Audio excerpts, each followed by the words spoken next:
off into the distance. Yeah, but you can turn your body for like the whole time. I need to, afterwards you turn your, well, like actually talk to the video after, yeah. Because you've been just talking to the window. Well, that's the secret of dramatic cinematography. Are you recording? Yes. Okay, so... Alright.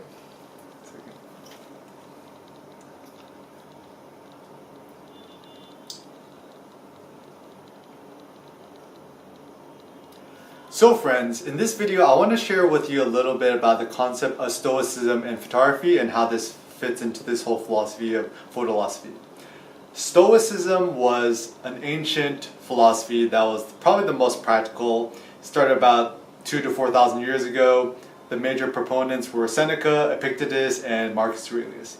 And in modern day society, when you call someone a Stoic or, oh, they're so stoic, it means they're emotionless, they have no soul, and they're just cranky old farts. My definition of Stoicism and the way I've learned about it is maximizing the joy in your life and finding gratitude in small, humble, everyday things, and minimizing the pain, suffering, and stress you get from everyday life. So for me, Stoicism is essentially not sweating the small stuff. Stoicism is ignoring pettiness, and it's about finding maximum amount of joy in small things in everyday life. So different ways you can apply Stoicism in photography. The first thing is this. Imagine the worst case scenario possible. And a lot in photography and life, especially when it comes to street photography, we're afraid of taking photos of strangers, we're afraid of traveling, we're afraid of taking risks, and even in entrepreneurship, we're afraid of the worst case scenario. But often, we don't actually know what the worst case scenario is.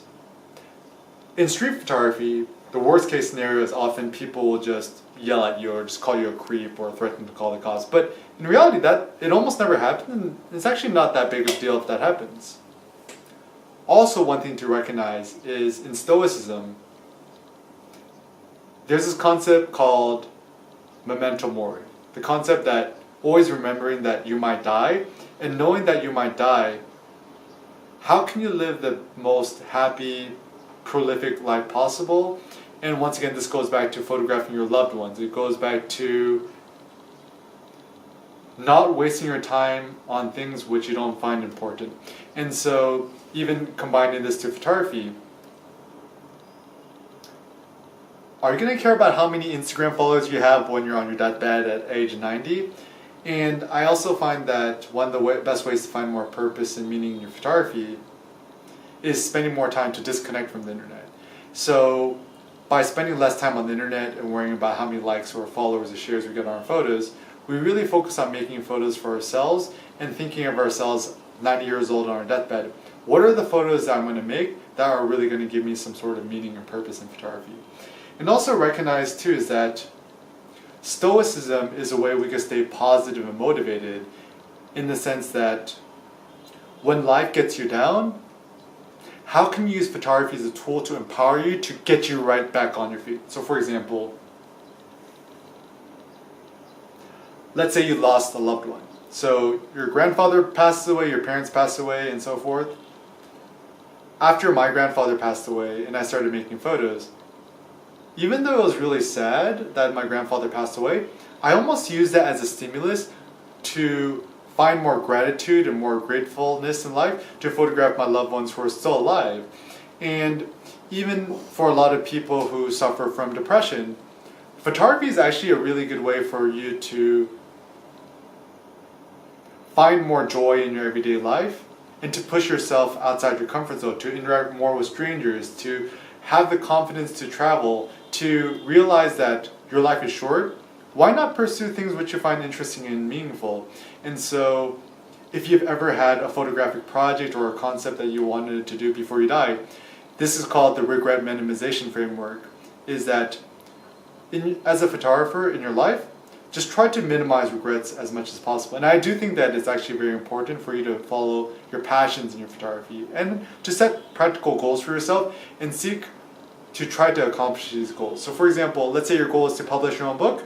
You don't have to sit around on your butt and wait for a publisher to contact you. Self-publish. I'm a huge fan of self-publishing, especially through Haptic Press and Haptic Industries.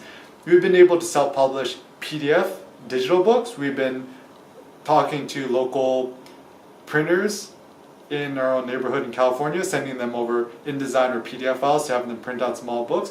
Or you could even use blurb.com to print out your own books.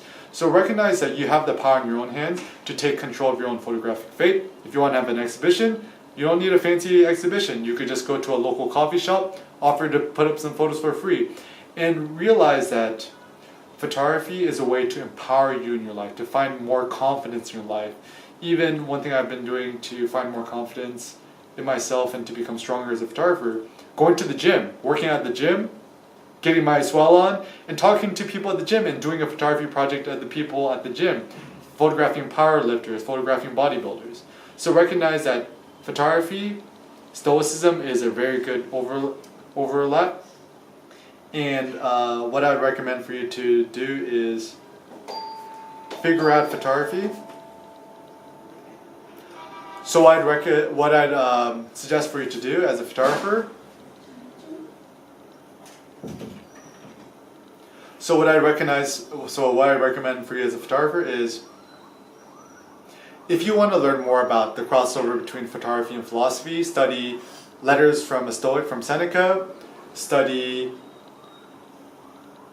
On the Shortness of Life by Seneca, and also my favorite best friend, Nassim Taleb, read Skin in the Game and Anti-Fragile to figure out ways you could cross over photography and Stoicism.